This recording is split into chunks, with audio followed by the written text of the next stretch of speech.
ਤੇ ਹਾਂਜੀ ਸਤਿ ਸ੍ਰੀ ਅਕਾਲ ਸਾਰਿਆਂ ਨੂੰ किद्दां हाल चाल सारे ठीक ठाक आई होप सारे ठीक ठाक होंगे। आइमा वाले आप पीछे ही पड़ गए इमिग्रेंट्स के, इन्होंने इजी तो क्या करना था, ये तो और डिफिकल्ट कर रहे हैं। अब सबको पता है लोगों के डेढ़ साल से कार्ड एक्सपायरी हुए हुए वो घर पे जाने के लिए बैठे हैं कि हम कब घर पे जाएंगे। अब मुझे लगता है अब उनका सपना ये और दूर हो जाएगा, क्योंकि रूल नया लेकर आ गया कि आपका जूनता एक्सेप्टेबल नहीं होगा। आपको जिस घर में आप रह रहे हो उस ओनर से आपको डिक्लेरेशन चाहिए। तो इसके बारे में हम तफ्तीश से डिटेल से बात करेंगे, क्योंकि बहुत से ऐसे कमेंट है कि लोगों को कमेंट्स आ रहे हैं कि नहीं जी हमसे तो नहीं मांगा, हमने तो जूनता ही अपना सबमिट किया, कुछ नहीं बोला। और बहुत लोग ऐसे हैं जिन्होंने बोला कि हमारा जूनता एक्सेप्ट नहीं हुआ। तो ये इस कन्फ्यूजन को हम दूर करेंगे आज। तो उससे पहले अगर आप चैनल पे नए हो तो प्लीज़ पहले चैनल को ज़रूर सब्सक्राइब कर लेना। तो बात करते हैं कि ये आप सबको पता है कि ऑफिसर पे डिपेंड होता है, कौन सा ऑफिसर कैसा है और कौन सा ऑफिसर कैसा। आप सबको ही पता ही है, जैसे पहले सैप थी, सब लोग बोलते थे जी उस सैप में बहुत अच्छे है, जल्दी कार्ड आ जाता है, इस सैप में बहुत टाइम लगता है। तो सेम ही है ये, जब भी आपके रिन्यूअल के लिए कोई अपॉइंटमेंट होती है, कोई ऑफिसर टेबल पे कोई कौन से डॉक्यूमेंट आपसे मांग लेता है और कोई कौन से डॉक्यूमेंट मांग रहा है। लेकिन ये बात भी सच है कि बहुत लोगों से ये चीज़ मांगी गई है और इसके पीछे क्या है, क्या पूरा प्रोसेस है। सबसे पहले तो जिस घर में आप रह रहे हो, आपको उस घर के जो ओनर है उससे आपको अपने आसपास के किसी वकील, किसी लॉयर और एडवोकेट के पास जाना होगा और उसको साथ में लेकर जाना होगा। आपका एक एग्रीमेंट बनेगा, आपको एक डिक्लेरेशन बनेगी जो कि ओनर बोलेगा कि जी हाँ ये मेरे घर पे रह रहा है, और दोनों के साइन होंगे और वो नोटरी से टेस्टेड होगा। वो फॉर्म आपको वहाँ पे लेकर जाना, वो सबमिट करना है। कोई अब आईमा ये चीज़ मांग रही है। अब ये चीज़ कहने में जितनी आसान है लेकिन उतनी वाक़ई में मुश्किल है, बहुत ज़्यादा मुश्किल है।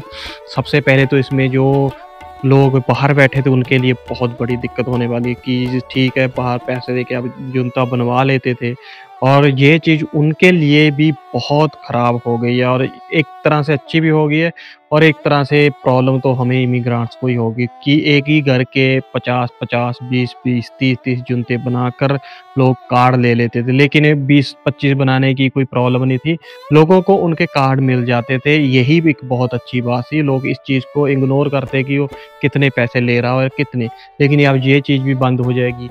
और एक-एक घर में कितने-कितने लोग रह रहे हैं, किसी को तो उस घर के मालिक को तो पता भी नहीं है कि मेरे घर पे इतने लोग रह रहे हैं। अब वो लोग तो वहाँ पे रह रहे हैं, उनको तो वहीं का जूनता लगेगा और वो लोग कहाँ से लेके आएँगे डिक्लेरेशन बना के।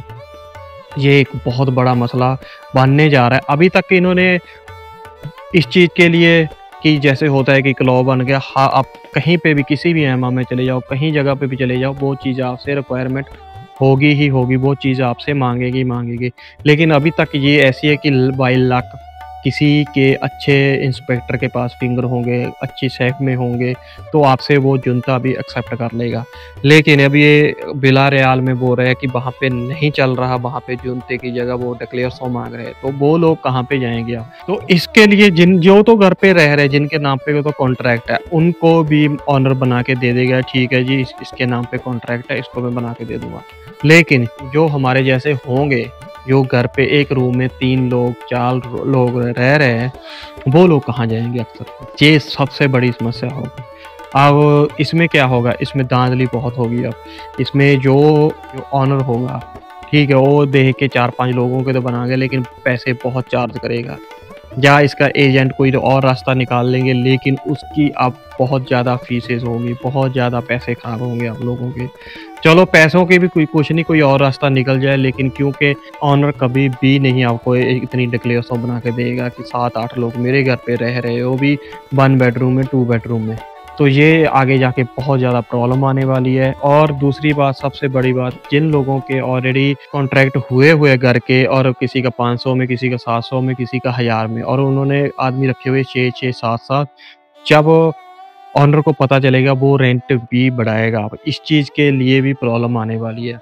अब इन्होंने तो एक तरह से बोले थे भी हमारे जो एंटी इमिग्रेशन लॉ जो इन्होंने रिजेक्ट किया, अब थोड़े हालात सुधरेंगे, लेकिन नहीं, हालात सुधरने की बजाय और बिगड़ रहे हैं। क्योंकि आपको पता है पुलिस की चेकिंग कितनी बढ़ गई है, लोगों को उठाने लगी है। अब डिटेक्शन सेंटर में डालने लगी और साथ में ये भी बोल रहे हैं कि जब तक इनको इनकी होम कंट्री नहीं भेजा जाएगा, इनको बाहर नहीं आने दिया जाएगा।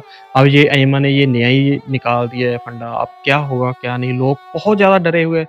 पहले ही लोगों के तो कार्ड नहीं आ रहे हैं। 1-1 साल तक होने को आ गया बायोमेट्रिक को, और वो लोग इतने डिप्रेशन में, टेंशन में फँसे बैठे हैं कि ना घर पे जा सकते हैं, ना कुछ कर सकते हैं, ना जॉब चेंज कर सकते हैं। और किसी-किसी के तो ऑनर को भी पता है कि ये फँसा हुआ है, वो उसका भी पूरा खून निचोड़ रहा है, ये बात सच है।